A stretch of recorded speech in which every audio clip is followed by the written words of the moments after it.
to stop by verse number 65 of Surat Bath. And today we resume.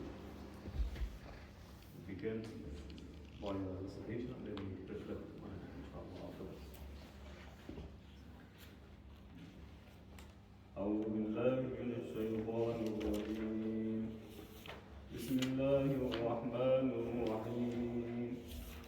قالوا يا موسى إما أن تلقي وإما أن نكون أول من ألقى قال بل ألقوا فإذا حبالهم وعصيهم يخيل إليه من سحرهم أنها تسعى فأوجس في نفسه خيفة موسى قلنا لا تخف إنك أنت الأعلى وألق ما في يمينك تلقف ما صنعوا إنما صنعوا كيد ساحر ولا يفلح الساحر حيث أتى فألقي السحرة سجدا قالوا آمنا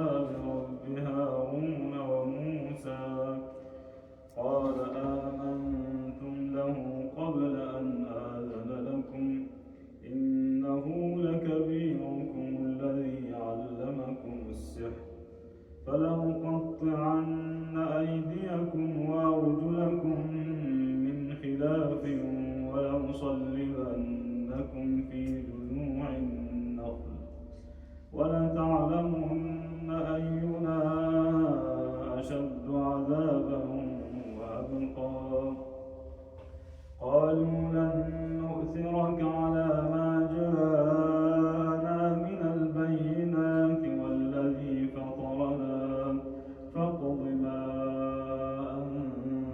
أنت قاض إنما تقضي هذه الحياة الدنيا إنا آمنا بربنا ليغفر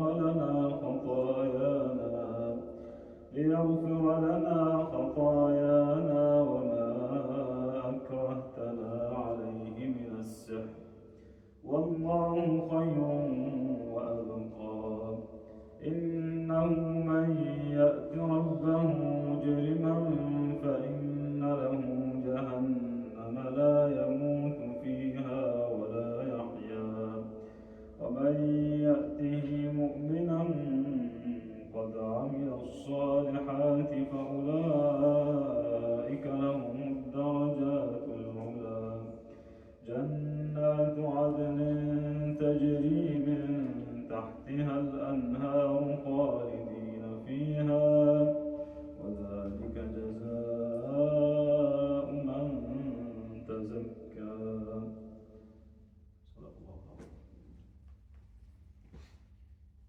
So they said, Musa,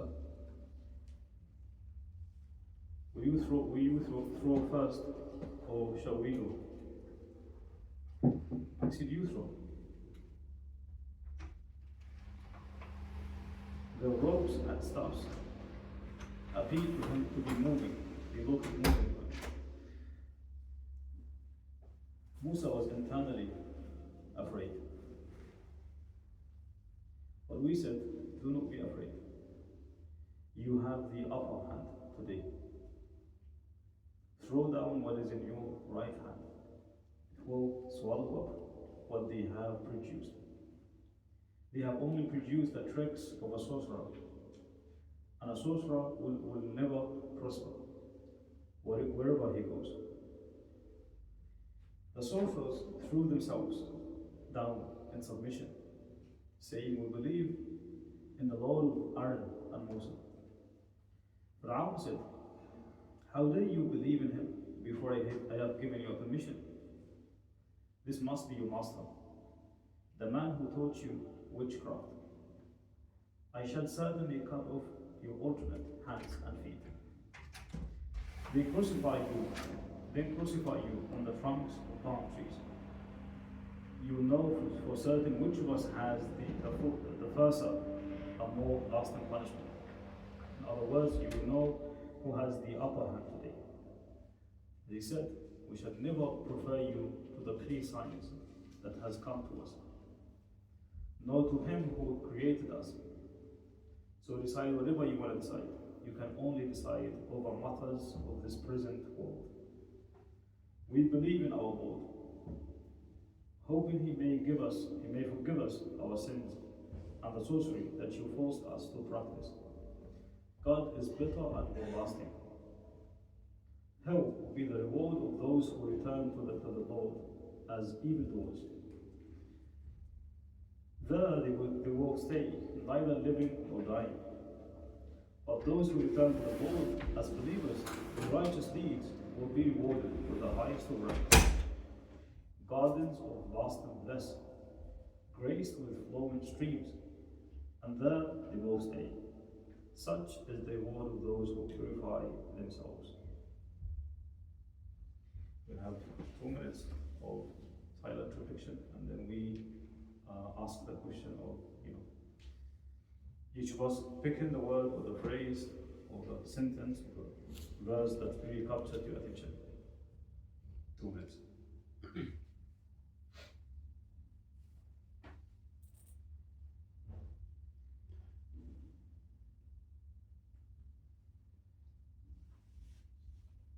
We always say it doesn't have to be any sophisticated thing, just a word, a sentence that you thought this hits differently.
Let's Mohammed, do you have any thoughts or any choices? فقد ما أنت قاض. فقد ما أنت قاض.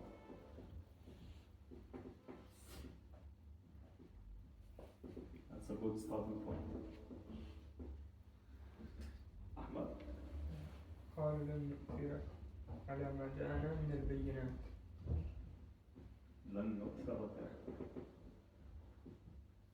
على ما جاءنا من البينات. Good. فأوجس في نفسه خيفة موسى. فأوجس في نفسه خيفة موسى.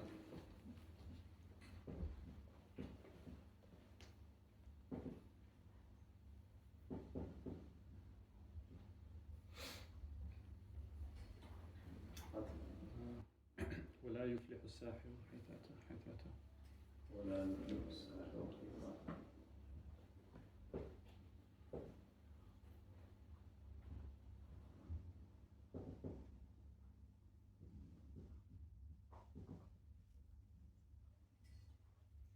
توصيف. Come back to me afterwards. No pressure. إنه لكبيركم الذي علمكم السحر. لكبيركم الذي علمكم السحر.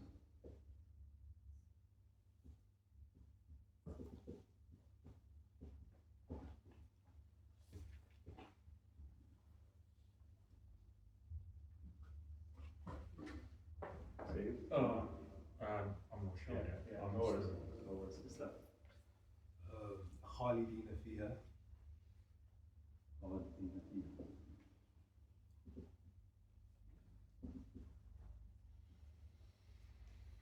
sister's side, any thoughts, choices? Yes, Dana. فألقي السحرة سجدا. وألقي السحرة سجدا.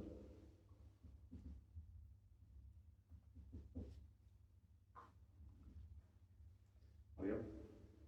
It's not an ayah, it's like the difference and arrogance that the magicians had, and then they were like so like they So some idea. I don't know what to tell you. Oh, so it's not a word, it's more, yeah, just a... Okay. So does it do the same thing for Sahab Sujada, the change? I don't know, it's just like they were so arrogant, they were like, do you want to go first or do we go first? And then they were like, they told Imam, like, do whatever you want, we believe, or go mercifully. So you're looking at the change that had happened? Yeah, like the opposition. Okay. Okay, let's call it a switch maybe.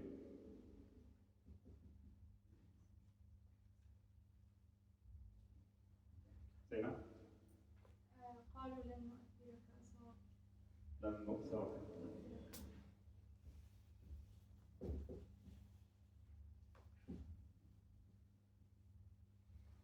Other thoughts or choices?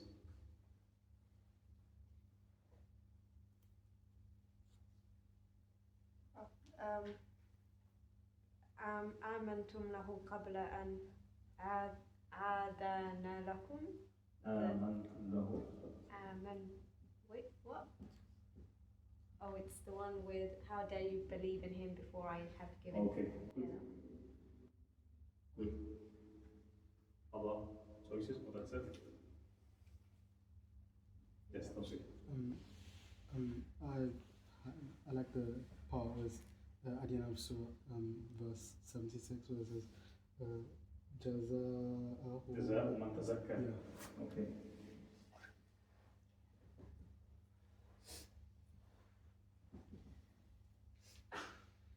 Any other choices? Got everything? وألق ما في يمينك تلقف ما صنعوا ما صنعوا كيد ساحر ولا يفلح الساحر حيث أتى. Interesting. وألق ما في يمينك. Okay, that was the whole verse. Any other choices? Okay. From my side, I'd go for لن نؤثرك على ما جاءنا. And also ألق ما في يمينك تلقف ما صنعوا.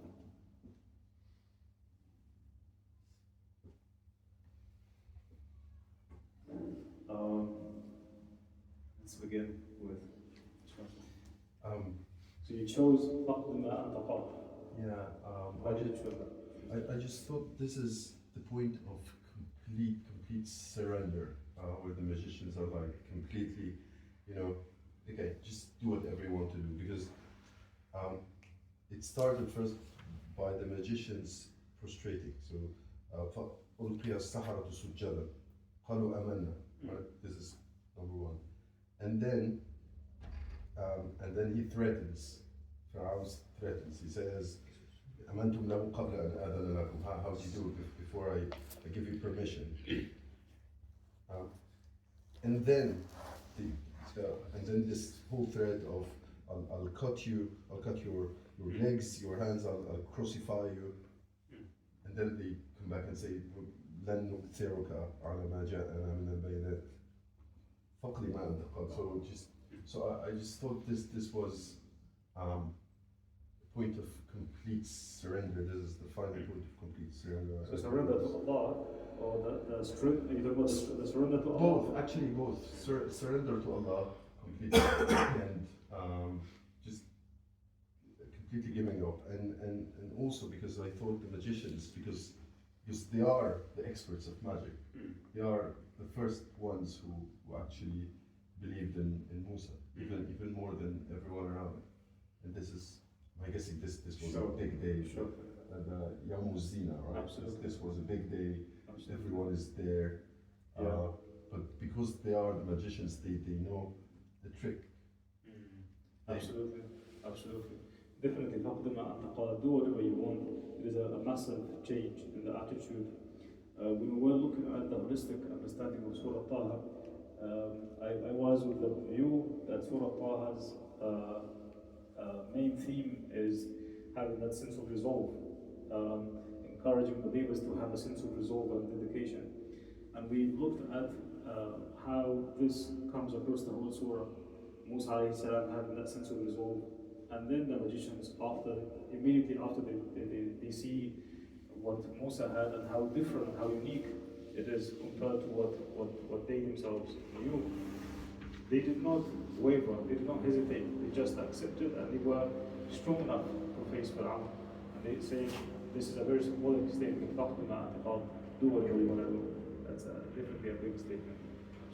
I've always read this bit about the magicians when they said when they accepted the message right away, and I always wondered if it took Banu Israel a lot of miracles, so many miracles. So why these people, specifically these people, why did they just? That's a great question. Accept this right away? Like okay, that's maybe perhaps I'll reflect on this when I come to my point as well. That's a great question. Why did it take Musa alayhi salam? Well, it took them a lot of time, and they gave Musa a hard time as well. What was wrong? That's a really good question. That's a really good question. Shall I come to it? If I don't, please remind me. Ahmad. You said لن نؤثرك على ما جاءنا لدينا. Two points I think here for me was striking. First, imagining Pharaoh's position at this point. He brought an Sahara to go against Musa to show that he's lying. Like the people that is on his side, they're the first that they surrender and they say, we have a bigger sign. So we, and can I say in Arabic? Yeah, sure. Yeah.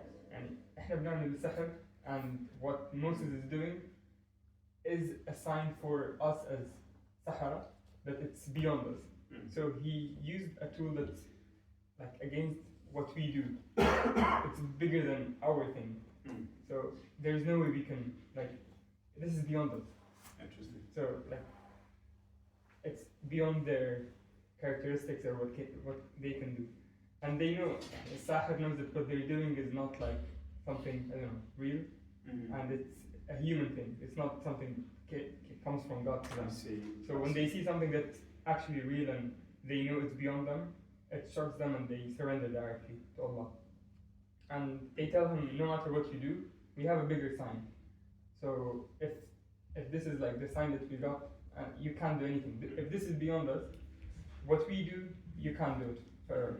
Absolutely. As Sahara. Moses is doing more than us from God, and he's saying it's not me, it's God. Absolutely. So no way that we will surrender to you and it will affect us. Absolutely. Is that the first point? Yes, I think that's the first point. The second, it just goes, I think also, for them arguing with Moses, like from the beginning, and just like it took one single step from Moses, just okay, asak and done. It took moments. All those years took just one moment, and just talks about how Allah can change like things in 1 second. Absolutely, absolutely. That's both points are very valid. Ahmad. We won't prefer you over what has come to us in terms of signs. Definitely, what you have,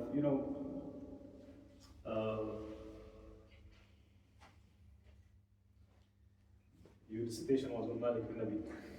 Malik bin Nabi talks about three different types of worlds. He talks about the world of ideas or the world of principles.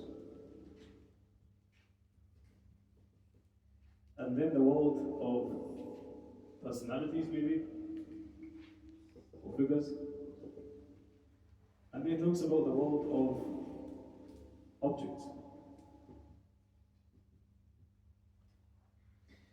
Malik bin Nabi says, when a society is corrupt, it will either be centered around objects or centered around personalities. Leaders, charismatic leaders, define what is good, what is bad. Right? Or people who have become so materialistic. They are so much attached to things, to objects, to belongings.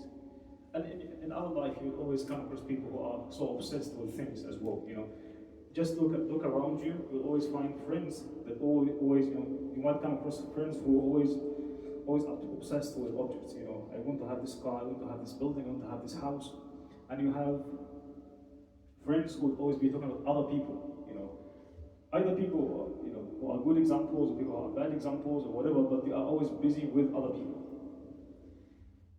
And then there is the world of principles. And you have people who don't discuss individuals, who don't discuss people, who don't discuss objects, who discuss ideas, who discuss principles. And this is literally the highest ideal of any society. That you have a society that is principle-based. Right? And you have a society that is individual-based, or personality-based, based on charismatic leaders, perhaps.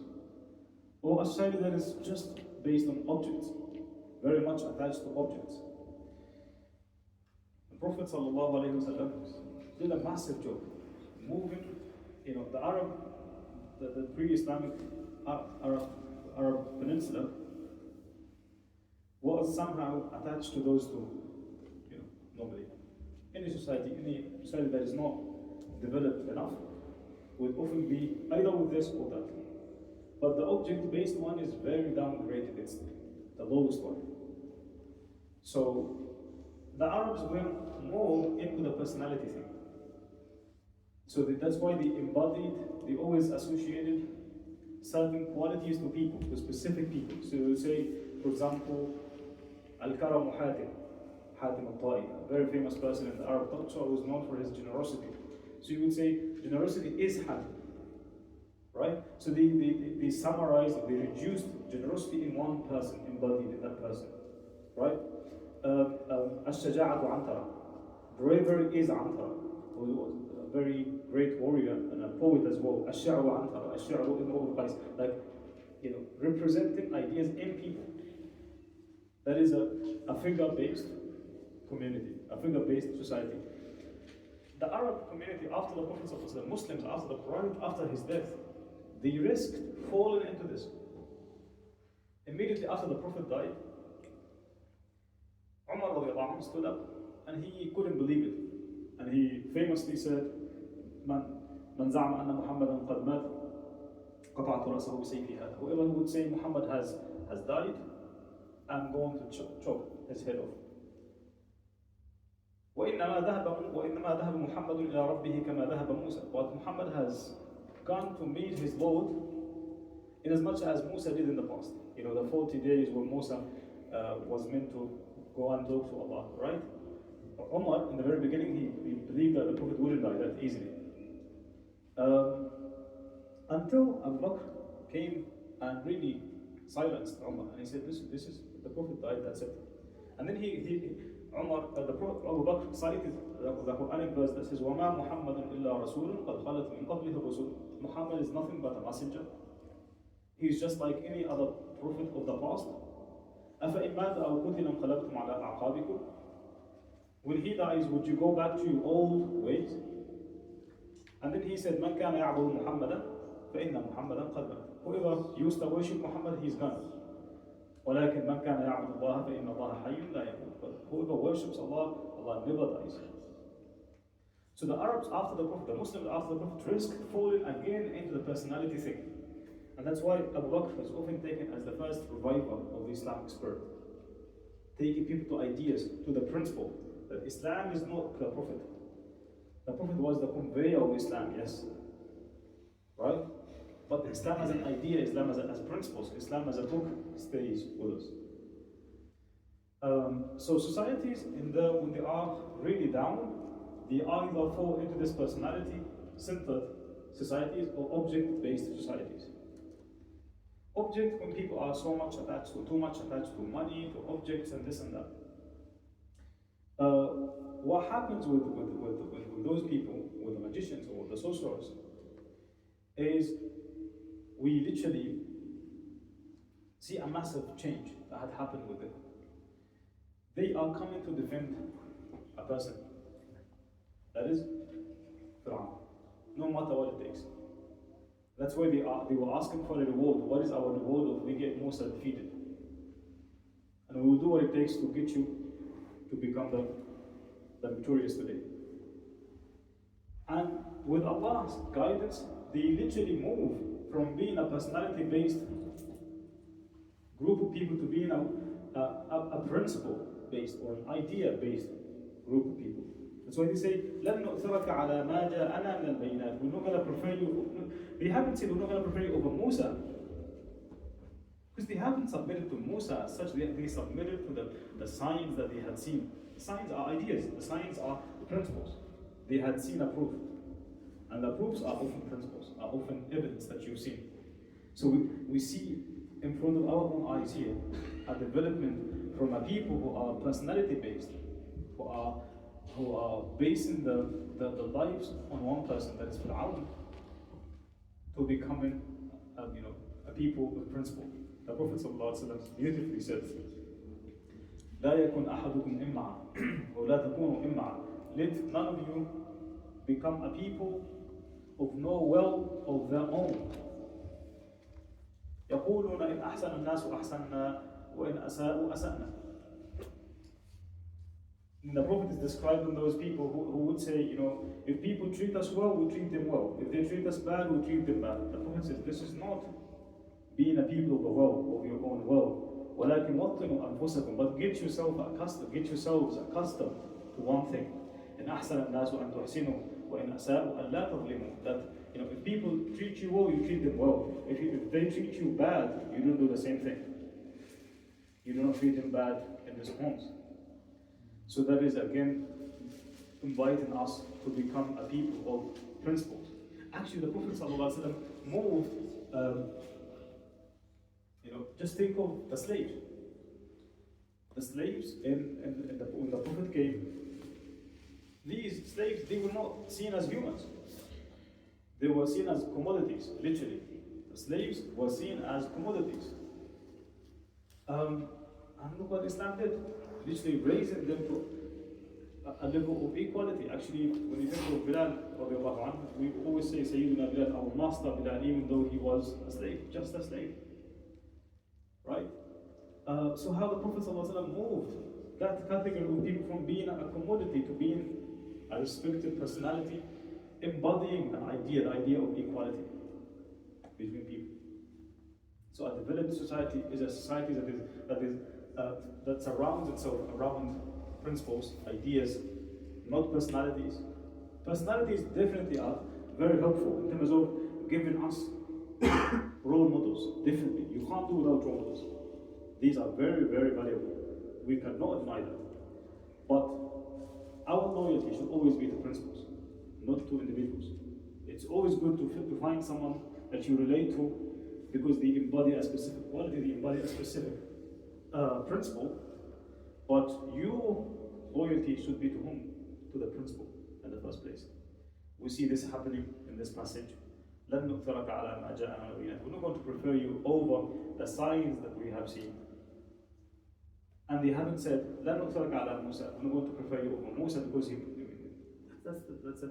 this verse is formed very, it's Allah speaking, very wisely. لَن نُؤْثِرَكَ, a real change in loyalties. And its loyalties not to personalities again, not to commodities again. These people were again surrounded, they're centered around Fir'aun for the sake of objects. And then now we are different human beings. Literally. Inshallah, we say more on this. Mustafa. I think with this verse, You have the eldest of nafsihi fi Bath Mosque. the fact that Musa still had, even though he was sent on a mission by Allah subhanahu wa ta'ala, he has the support of Allah, he still had fear for the people that they would be deceived. I think it was striking to me because despite having the support against the scale of the challenges that he faced, he still had that fear. I think also you could perhaps draw similarities to us as believers nowadays. We're faced with deceptions, with fitnas in this world. Perhaps we don't have the capacity to recognize those fears sometimes. Wonderful. And he was a prophet of Allah, and he has that faith. But I mean, even though it's two different time periods, it's still the same thing. You were faced against deception, Sure. against lies and tricks. Thank you so much. Against our truths. You can't the scale of battle is quite big. Thank you so much, Mustafa, for that. Definitely. Musa alayhi salam, first of all, yes, you're absolutely right. Acknowledging his, whenever we have certain insecurities or fears, always the first step to overcome those fears is to acknowledge them. If you do not acknowledge them, even at least to yourself, there is no way you can overcome. To know, they always say a problem understood is a problem half solved. A problem understood is a problem half solved. If you don't understand what the problem is, you're not going to solve anything out. So Musa alayhi salam is pinpoint what the problem is. I feel that I'm really being afraid. That in and of itself is understanding what the root of the problem is. Then he overcomes this. Allah, comforts and reassures him. That fills us in. Musa alayhi salam comes across the whole Quran with this personality, the human side of the prophets, absolutely. Them acknowledging the vulnerabilities, and they don't deny those feelings. We said before that fear is not, courage is not the absence of fear.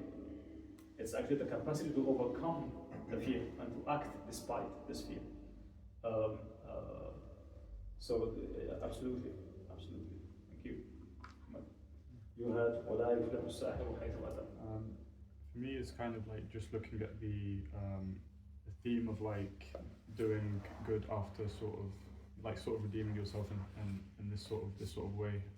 It says here وَلَا يُفْلِحُ السَّاحِرُ حَيْثُ أَتَى, like criticizing, like saying whatever a magician does is not going to lead to anything good, sort of. But then you see them sort of transforming themselves and trying to do well, and sort of towards the end of this passage, this comparison of mentioning the people that do good deeds and who man amana wa amila salihan, وَمَن يُؤْتِهِ مُؤْمِنًا وَقَدْ عَمِلَ الصَّالِحَاتِ. Like these sort of people who come after all this, whatever they've done before, and they come back and believe and do good deeds, they sort of, they prosper, sort of thing. But there's also this idea of the forgiveness, sort of, whatever you can be doing, whatever it is, even though we know sihr is one of the worst, one of the highest sort of bad things you can do.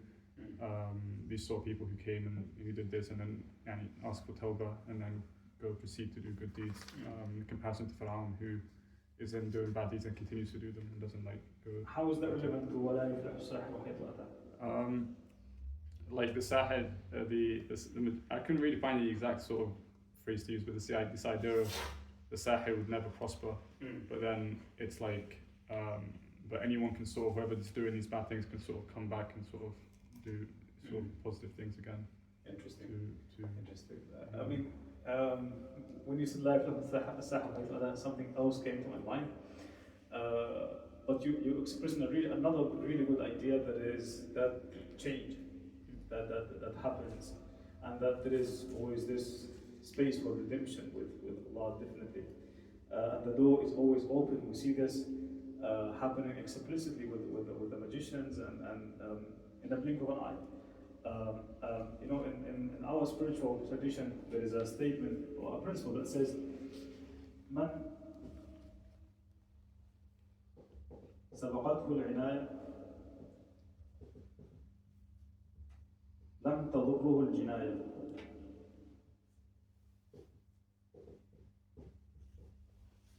If Allah is looking after you specifically, He will create chances for you to come to Him. despite how many flaws you've committed, how many crimes you've committed, you always, there was be a comeback, a space for you to wake up. Al-Qushayri was one of the spiritual masters of our tradition, lived in the 3rd to 4th century of Islam, has a really interesting book called Risala on the spiritual tradition of Islam up to his time, covering the first 4 centuries of Islam. He looks at figures like Al-Fudayl, a man with the name of Al-Fudayl ibn Iyad. He's discussing here that some figures who are seen as awliya, as friends of God. And he begins with people that have had a horrible past, to signify the idea that Allah works in mysterious ways. Don't be judgmental. Allah works in mysterious ways. Here is someone, he begins with this man, Al-Fudayl ibn Iyad, who used to work, he used to be a thief. And he used to do a lot of bad things, and mainly was a thief and someone, and not only a thief but also an adulterer. I mean, there is a debate on what was he doing in reality, but he, in the midst of him either stealing or committing adultery, he gets to hear one Quranic verse that is also the hadith that says, "Alam ya'ni alladhina amanu an takhsha'a qulubuhum li dhikrillah." Is it not the time for the believers to really submit to Allah? And that was the moment, the moment where he literally woke up. And that was his time when he was 40 years of age. So Al-Qushayri begins with this story to say, don't be judgmental. People change, and actually we see this happening with the magicians, with Musa alayhi salam, definitely. When he said, "La yaftahu as-sahiru haythu ata," the verse is giving us something that we today identify as universal ideas of the Quran. He can ask you, give me some principles, some Quranic principles. What does the Quran stand for? Summarize the Quran for me. What does the Quran say about sihr? What does it say about magic? You could say this is one of our key principles. A magician would never succeed. A magician would never prosper. That is called a universal idea, a universal principle. Something that applies across ages and to everyone. And look for those statements, by the way. Whenever you read a Quranic passage, look for those universal statements. Normally, after the Quran mentions a specific story, or even in the midst of the story, the Quran will give you hints. This is not just about those magicians of that day, it actually applies everywhere. They will never succeed wherever they are. And that's a universal principle. The Quran is full of that. It's just that we are too lazy to really trace all those universal principles. Thank you. Rosie, did you share? Yeah, I should have later. It was I think number 11. Okay. So the reason why this stood out for me is that like structurally, the previous verse talked about like as a story, but this verse kind of summarized it into a concise point where it emphasized with the redemption of the magicians and sort of like summarized the point into one message. And then afterwards it goes back to continue the story. But yeah, that's what I wanted to talk about. Which one? The Which one? Number 11. 11. Yeah. Jaza'u tazakka. Yeah. Oh, okay. Where it's talking about purifying yourself. So it's not as if you have to be perfect, but it's as if like you have to purify yourself in order to gain the rewards. Definitely. The idea of purification, the passage ends with an emphasis on this is the reward of someone who purified himself. Prophet Mohammed's message was one of purification, self-purification. Prophet Musa alayhi salam, his first encounter with Fir'aun, he reminded him of this idea, I'm coming to you to give you a chance to be purified. So tazkiyah is definitely a big thing. And we definitely need to revive this. It's a significant part of our tradition. How many of us think of tazkiyah, think of purification, purifying the self, working on that? In today's age, we are somehow absolutely willing to work on everyone else but ourselves. And this goes against completely the idea of purification. You need to really begin with yourself. That's why the Quran says, "Inna Allah la yughayyiru ma biqawmin hatta yughayyiru ma bi anfusihim." You're meant to begin with the self, not the other. That's how reform begins. Begins with the self. Absolutely. Yeah, Liam. I chose like إنه لكبيرة الذي علمكم السحر. It's because like it stands out because after like the events that took place, the previous false narrative that the Pharaoh had put in place, it got debunked because like last time we saw قال أجئتنا لتخرجنا من الأرض بسحرك يا موسى. Are you trying to get us out of this land using your magic? But like in front of a lots of people on Yawm Zina, I think that's how it was described. The Pharaoh, like the best magicians that the Pharaoh chose, they themselves followed what Musa said. So like it's kind of like sets to people that Pharaoh may be in the wrong. So like Pharaoh comes up with a new thing, saying, "Innahu lakabirukum alladhi allamakum as-sihra." You are the one who taught them magic. That's why they are following. So like he again tries to create a false narrative because the previous one he had got lost.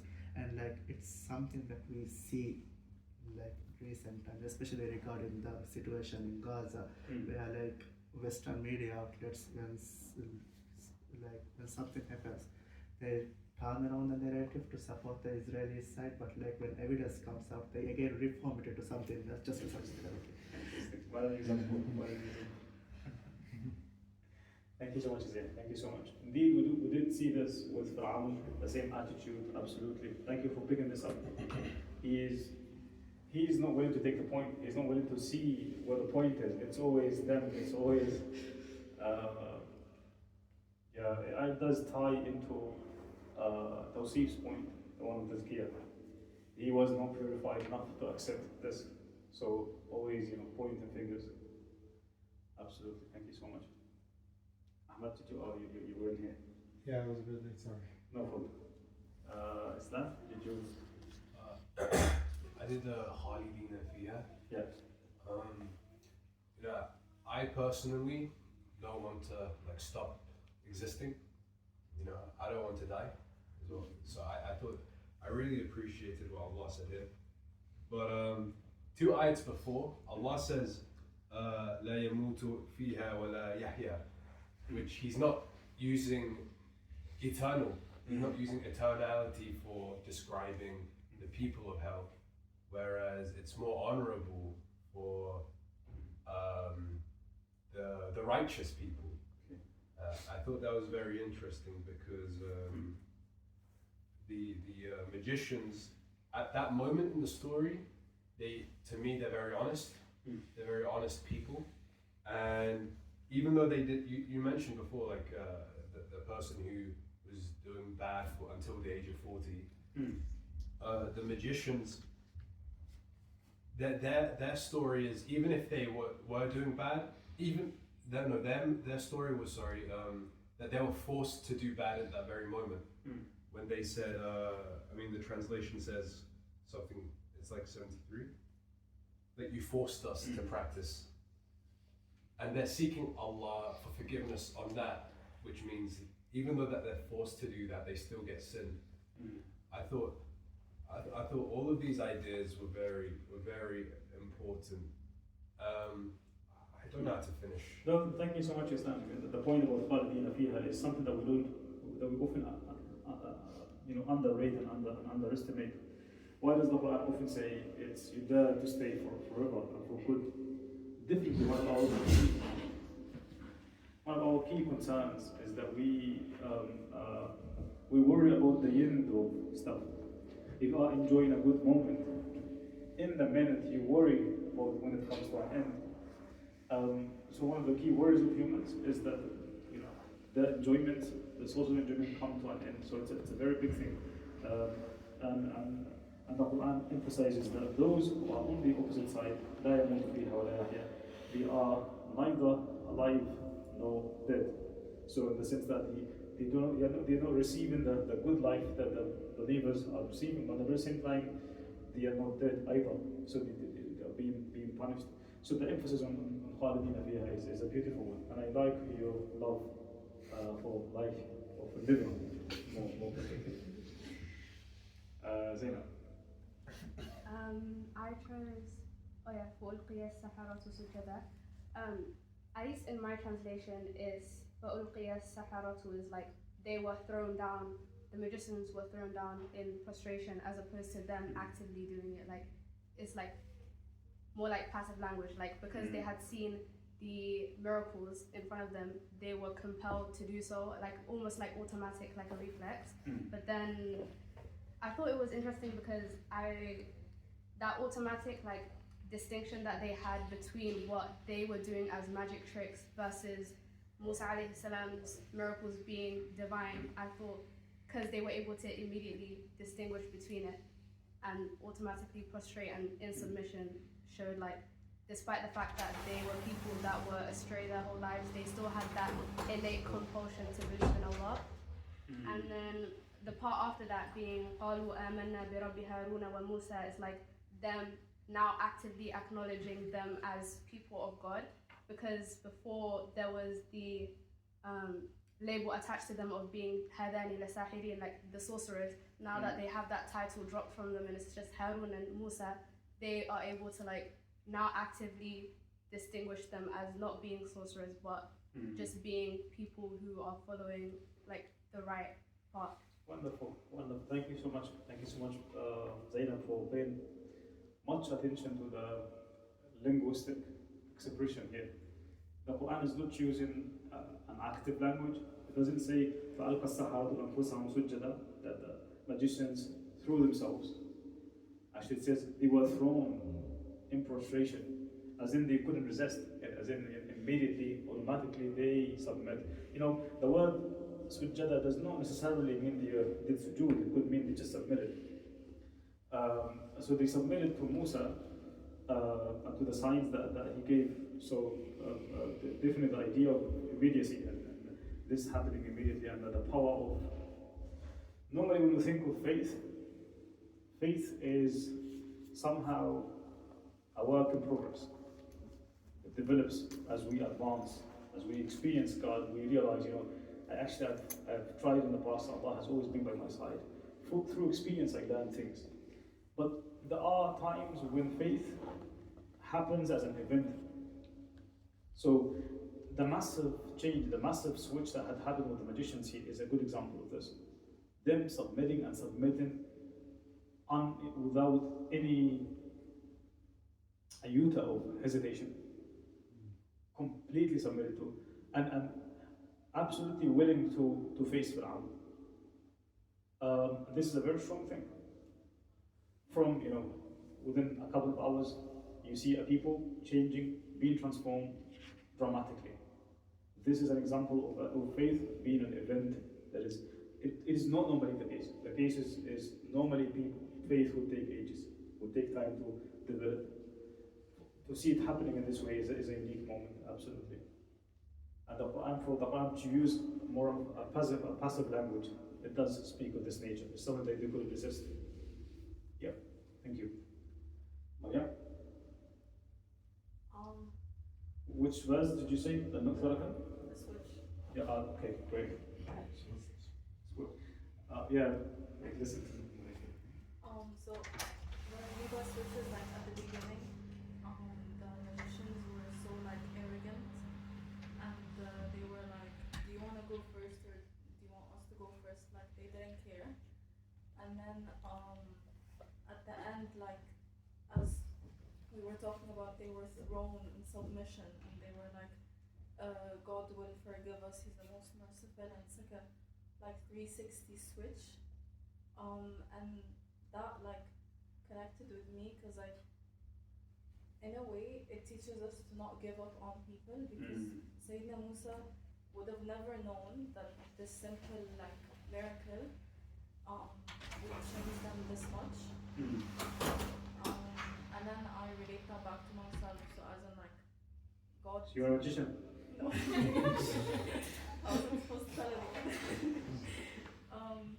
But like, you like never know what small thing you do can change you. So yeah. Absolutely, absolutely.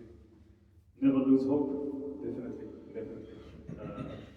Again, Allah works in mysterious ways, and could be a simple act that changes us, changes other people. Definitely. Thank you so much. Zainab. I won't repeat any of the ideas that were mentioned, but maybe just to add that about that transformation is like just from seeing the truth once, they spoke with such certainty and courage that they just didn't care like what the Pharaoh thought anymore. And maybe even more correctly, like for their hearts to see the truth once. And then I think it just shows how like real faith can completely change a person's heart and therefore obviously their complete attitude is changed. Absolutely. The power of truth and how it changes and transforms the person. Definitely. Truth is one of the mother values of humans as a whole. And it does have this capacity. The moment you see it, you can't resist.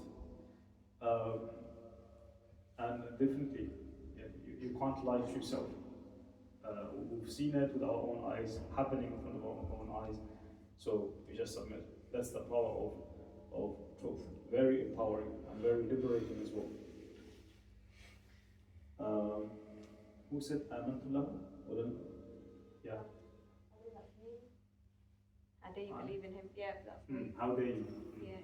Oh, that's what this says, yeah. Yeah, that's true.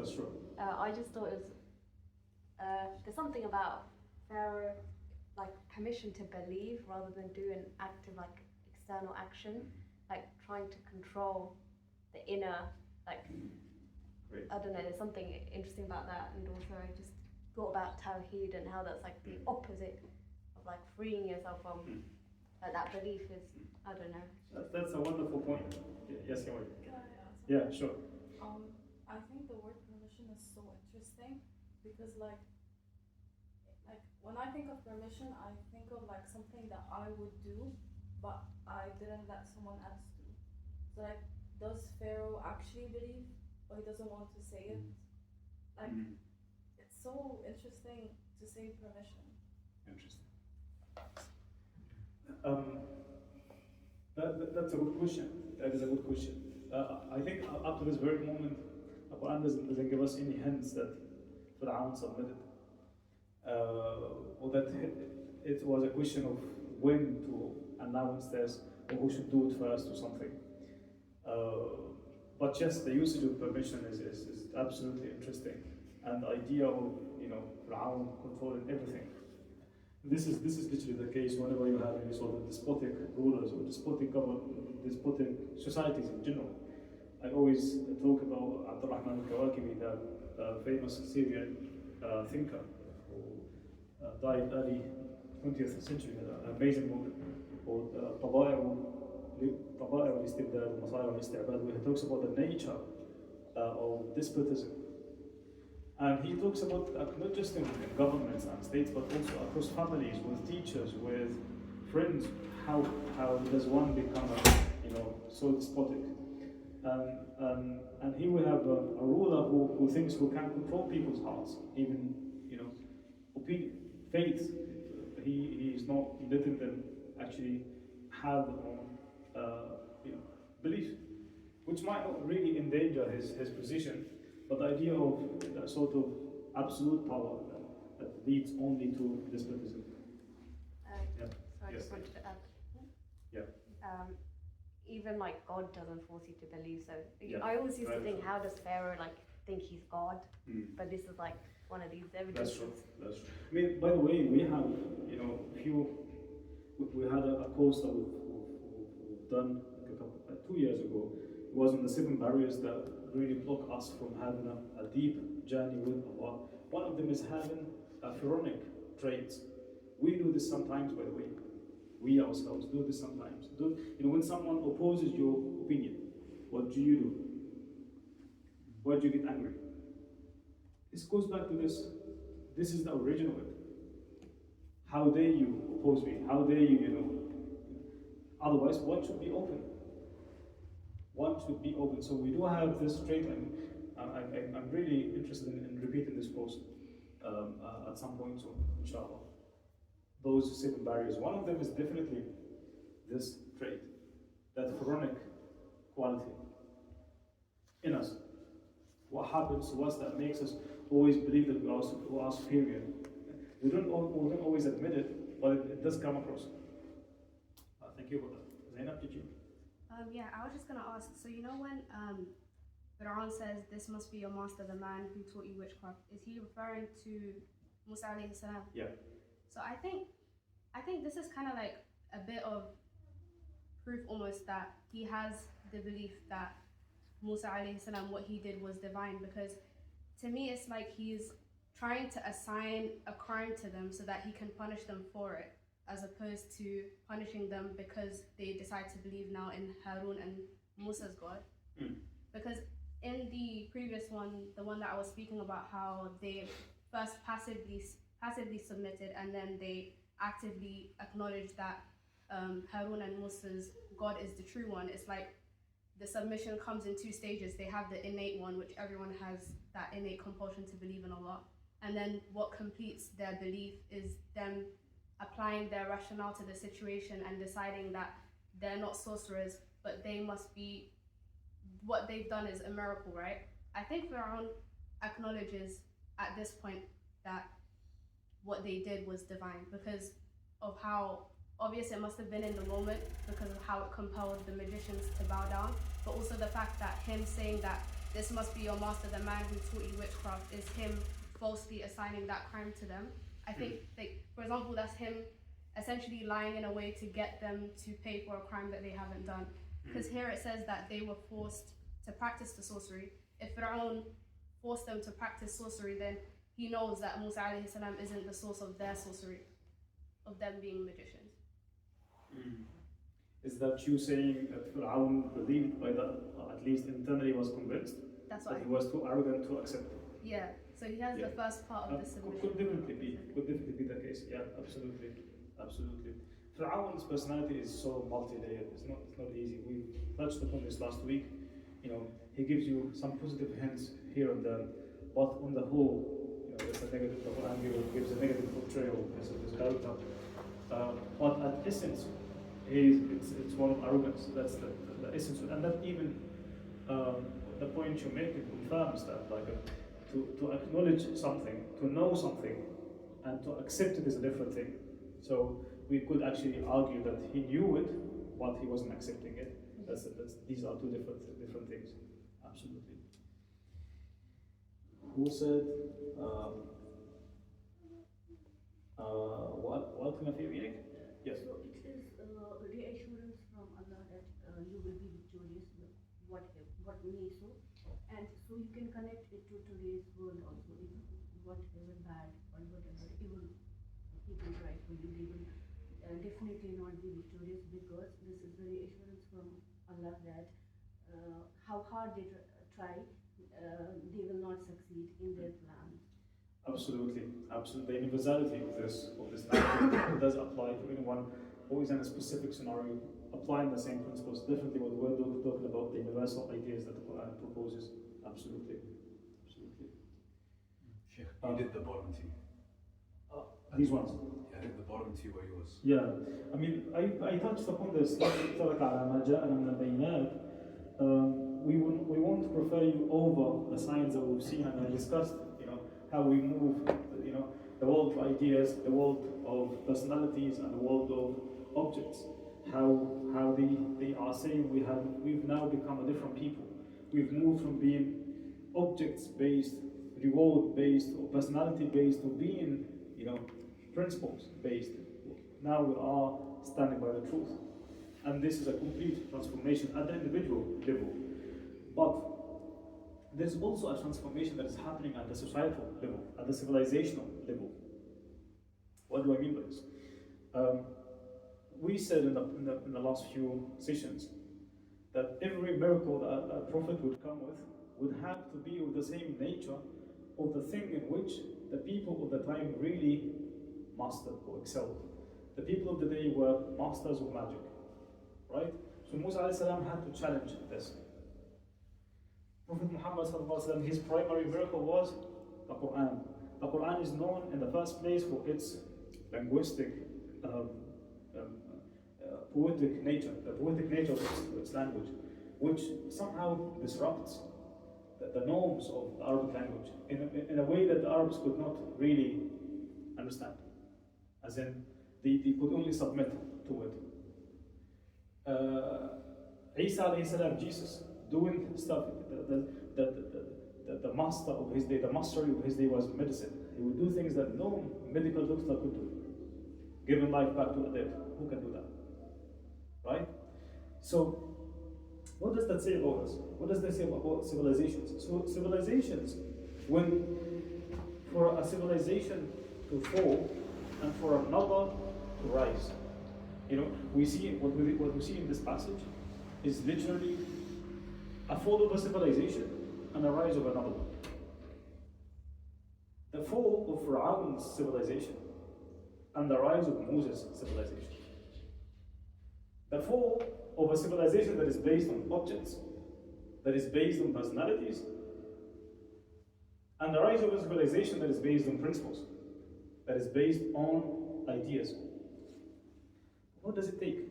I mean, even if we look at this today, the new civilization had to really absorb the existing one, absorb the existing civilization. You can't, for a civilization to rise, it has to challenge the existing norms. The people had to be in awe of it, to actually start asking, how could this happen? Musa alayhi salam had shown them already that he had something that surpasses what they have. That is they believed it was magic, right? And that indicates that a new civilization, this new civilization that is emerging, had to literally have the qualities that made the dying civilization so strong and surpass it with more qualifying elements. That is, Musa is coming with the truth, but in the very same time he absorbed the culture of the day, the civilization of the day, and has taken and refined it and elevated this civilization to a much better level. Right? And this is something that happens across history. Muslims had done this in the past. When they absorbed the Greek civilization, the Chinese, the Indians, famously had the Baytul Hikmah, the house of wisdom, where we had hundreds of translators, over 200 years, translating works from the Greek, works from, and we've seen how they engaged and how they tried to really reconcile this with the Quran. Does this agree with the Quran or does it disagree with it? And then we moved. Then the European civilization came in and has taken so much from our tradition, but they also have refined this tradition, have refined the civilization and built another giant one. The new civilization that is coming, what is it? We have no idea. But we know something, that it has to surpass the existing one. And up until the moment that the new civilization that would surpass the existing one, the existing civilization would have to stay in. Because it is the best one, the most refined model that people had seen up to this very moment. So for any civilization that comes in, it had to absorb the existing one and show us that there is a better one. And this is literally the test of time. Who is going to produce a better and a more refined civilization? That's what the future will tell us. I read this personally in this. As in, what you have will literally overwhelm them. And it will move them from this to a different level. It will overwhelm this civilization and takes it to another one. And that takes me somehow to the earlier point you made, Ashmans. How is it that Banu Israel, they had seen so many proofs? And yet, the Musa alayhi salam has had a really difficult time. The way you look at it is that they literally have moved. This is Malik bin Nabi when he discussed those three types of worlds, the world of ideas, the world of individuals, or the world of personalities, and the world of objects. He says any society, any civilization when it rises, it's always focused on principles. When it dwindles and it goes down, it's either because it's linked to a people or linked to an object. We see these two things happening across the history of Bani Israel. Inshallah, the next few pages of Surah Taha will literally tell us that this is the case. Musa alayhi salam, actually probably next week, Musa leaves them for just 40 days. Within those 40 days, they leave the religion that Musa had left them upon. And when Harun was trying to fix things, they said to him, لَن نَبْرَحَ عَلَيْهِ عَاكِفِينَ حَتَّى يَرْجِعَ إِلَيْنَا مُوسَى. We will keep worshipping the calf, an object, until Musa comes back to us. A personality. Right? Where is the idea? Where is Tawheed? Where is the truth? Why did you link this deen, this monotheism, to Musa? What is this calf? Right? So, Bani Israel, as much as the same thing with us, by the way, as Muslims, the same issues, the same problems across history, literally, this, all that. And then Musa comes back to fix things. If you trace the history of Bani Israel in the Quran, it's almost always the same. And with us, the Prophet ﷺ says, لَتَتَّبِعُنَّ سَنَنَ مَنْ قَبْلَكُمْ شِبْرًا بِشِبْرٍ وَذِرَاعًا بِذِرَاعٍ. You will literally follow the tracks or the paths of the people who were before you, an inch by an inch. حتى لو سلكوا جحر ضب لسلكتم. Even if they really get into a very small hole of a lizard, you will do the same thing. And by this, the Prophet was referring to mainly the two giant generations were Judaism and Christianity. So we have been inflected with the same issues. Yeah. So either being object-centered, personality-centered, but not principle-centered. If that makes sense. Yeah. We have 3 minutes to finish. Yes, yeah. I hope it's not a long question, but for the roles of principles, personalities, and objects, I want to ask your view on where do you think the Muslims are now, and why, and what led them to this? You think? That's an amazing question. And what shifts, I think, a civilization from those now to principles? Because I think how we see it now as Muslims is we think we are in the world of principles, but I think that the personalities and objects are not something outside. It's internally in us, actually. Thank you so much, Anna. Thank you so much. That's an amazing question. I don't think I can answer this in 3 minutes. Yeah. But I promise we start with it next week. Okay. If I don't, please remind me. Ahmed is asking, where are we as Muslims today, as to this map? Are we in the world of principles, or in the world of personalities or individuals, or are we in the world of objects? And after we answer this, what is the way forward? How will we come out of this? That's a wonderful question. Thank you so much. So that we start with this next week. Ahmed. Just a quick question on that as well. By objects here, can it also include things like not traditional, but like shapes and forms of the way we do things, rather than looking at the core of? Definitely. So it's not just physical objects. Absolutely. The word object applies to things, to forms, anything that is not personified. Absolutely. That's another good question. When we say objects, I didn't mean physical objects. I mean anything that is not persons. That's not an individual as such. Or perhaps we can look for another word for that. Because I was just thinking, like in prayer, some people focus on. Absolutely. Let's try and find. The Arabic word is called Alam al-Ashya. It's a very comprehensive word. The world of things. When I say things in English, it doesn't really carry the same meaning in Arabic. I'll probably look for a better translation for that. But thank you for that, yeah. اللهم وبحمدك نشهد ان لا اله الا انت نستغفرك ونتوب اليك. We'll see you next week inshallah.